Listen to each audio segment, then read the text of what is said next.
既然我哋係希望學生能夠終身學習，咁樣作為教師亦都應該係能夠終身學習。咁樣教師發展日就提供咗機會俾老師係去學習點樣改善教與學。唔少嘅學校係會安排老師接受 STEM 嘅培訓，等教師係學習點樣喺課堂上面應用呢一啲知識。其他嘅培訓項目係可以包括互相交流、分享一啲教材同埋最新嘅教學方法，亦都有一啲我哋叫做減壓嘅課程，譬如咧係參加茶道啊，或者係音樂治療呢一類嘅培訓項目。總之呢一啲活動唔僅係有助於提升教師嘅專業能力，仲更加係能夠促進教師之間嘅合作同埋交流，進一步係提升教學嘅質量。教師發展日最重要嘅當然就係佢嘅主題。發展日嘅主題可以係多種多樣，面對不同嘅學校同埋教師，我哋係設計咗一個寓教於樂嘅國內2天教師發展日行程。當然，學校係可以因應自己嘅需求，而咧係將行程嘅內容係作適當嘅調整。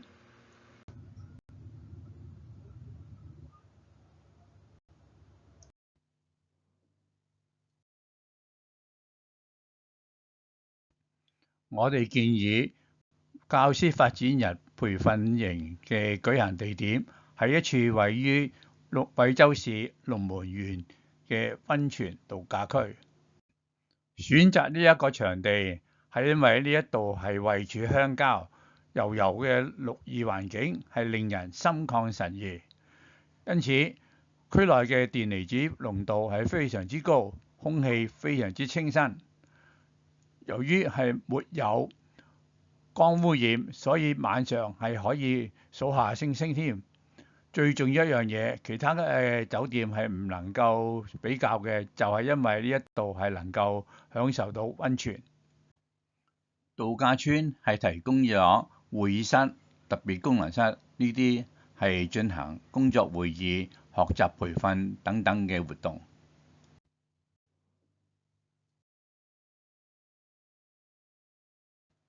度假村嘅面積係非常之大，好多地方係可以係值得係參觀同埋係拍照嘅。園區裏邊係有中國畫院、嶺南基地、龍文畫博物館等等，呢啲係可以俾遊客係接觸到中華民間藝術。龍文畫博物館嘅展廳亦都展出咗龍門縣特有嘅瑤族文化。中國人浸溫泉已經有好耐嘅歷史㗎啦，而龍門縣更加係得天獨厚，擁有天然嘅溫泉泉眼。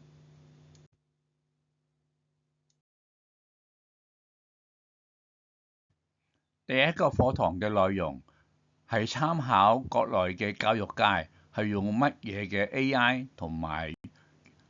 Apps 嚟到幫助教與學。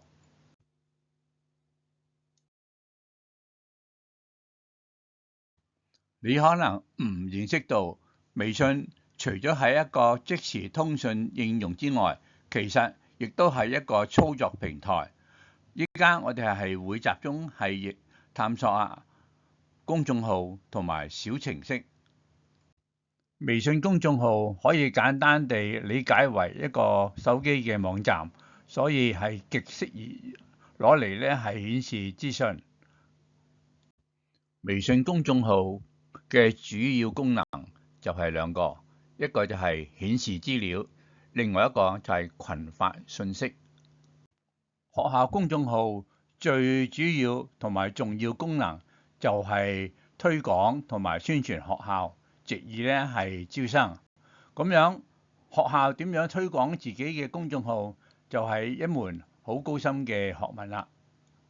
每一個微信帳號都會有一個獨家或者係專用嘅二維碼 QR code， 只需要掃描呢一個 QR code 就可以關注到呢一個公眾號啦。所以學校係應該善用各種嘅媒介，係提供學校嘅二維碼，係俾公眾咧嚟到掃描，咁樣咧就可以提高學校嘅知名度啦。香港依家係剩翻1、2份全港性嘅免費報紙，但係其實好多嘅地區都係有免費區報嘅。喺呢啲區報宣傳費用咧係並不高。香港學校如果計劃喺大灣區招生，係可以考慮喺深圳嘅報章、口岸嘅燈箱或者係櫥窗係宣傳。更加係要留意到，澳門日報係可以喺國內流通嘅，而呢啲報章嘅廣告費同埋香港報紙嘅廣告費相差一大截。呢度係有一個學校公眾號嘅樣板，大家係可以攞嚟參考一下。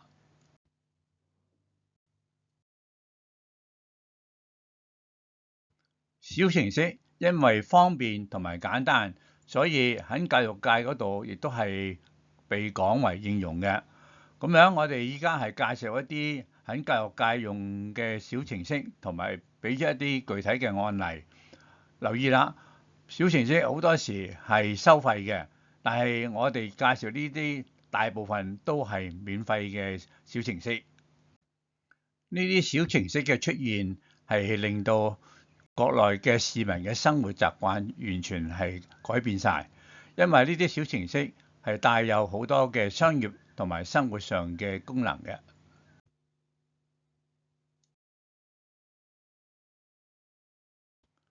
作為老師，平日最花時間就係喺備課方面。喺呢度我哋提供4個應用係可以提高備課嘅效率嘅。留意詩詞文言文呢一度咧係只係適合語文科嘅老師嘅啫，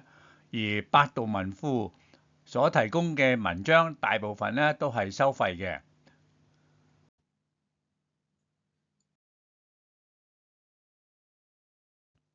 好多教師係喜歡喺教完一個單元之後，提供一啲短測俾學生嚟到咧係檢驗一下教學嘅成效嘅。咁樣好似考試星呢一類嘅小程序就好實用啦。家長同埋學校嘅溝通對於學生嘅教育成長係非常之重要嘅。咁呢幾個小程式係幫助得到學校同埋家長咧係有一個好良好嘅溝通機制。特別係第2個班級小管家，實際上係國內學校嘅差唔多一啲非常之熱門嘅小程式嚟嘅。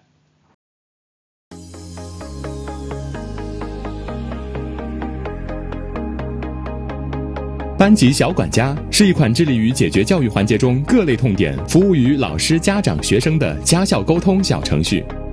发布作业，老师发布作业后，学生收到提醒进行作业提交，提交情况归档统计，一目了然。作业内容存储到云端，不占用手机存储空间，数据永久保存。还可以对未提交的学生进行一键提醒，督促完成作业。发打卡，发布一次打卡，每天周期性提醒学生完成任务，养成良好学习习惯。比如每日阅读打卡、21天跑步训练、英语每日一读。填表统计，如果需要进行活动报名、信息登记、投票选举等操作，小管家也可以发布填表统计，支持一键导出统计结果。班级缴费，支持加为老师收费功能，解决微信红包收费不方便和不安全等问题，收费情况统计清晰，资金直达收款人，安全有保障。学情分析，小管家可以进行学情分析，对学生在校情况进行点评打分，整体分析形成图表，方便家长及时掌握孩子在校情况。发成绩、发奖状，一键导入成绩单，家长只能看到自己孩子成绩，保障成绩私密性。小管家还可以发布自定义电子奖状，鼓励和增强学生学习积极性。由于小管家在教育信息化领域有着较好的用户口碑和影响力，在2020年4月，小管家研发团队还接受了焦点访谈、每日财经等主流媒体的采访和报道。AI 嘅快速發展，令到好多嘅界別唔多唔少都會用到 AI 嘅啦。喺教育界，用 AI 嘅係主要兩個，一個就係豆包，另外一個就係騰訊元寶。呢一個就係騰訊元寶嘅界面。留意騰訊元寶已經係同埋 DeepSeek 係聯合咗㗎啦。相信依家要介紹嘅小程式全圖識字，對於語文科嘅老師係有好大嘅幫助嘅。留意老師亦都係需要用少少時間呢，係將辨識出嚟嘅文檔同埋原稿呢，係要作一個校對嘅。行程係包括同埋龍門縣嘅文旅局係交流嘅，所以咧係會參觀龍門縣嘅博物館、文化館同埋龍文畫院。龍門縣嘅文旅局職員工咧係會向大家係介紹龍門縣嘅旅遊教育資源嘅。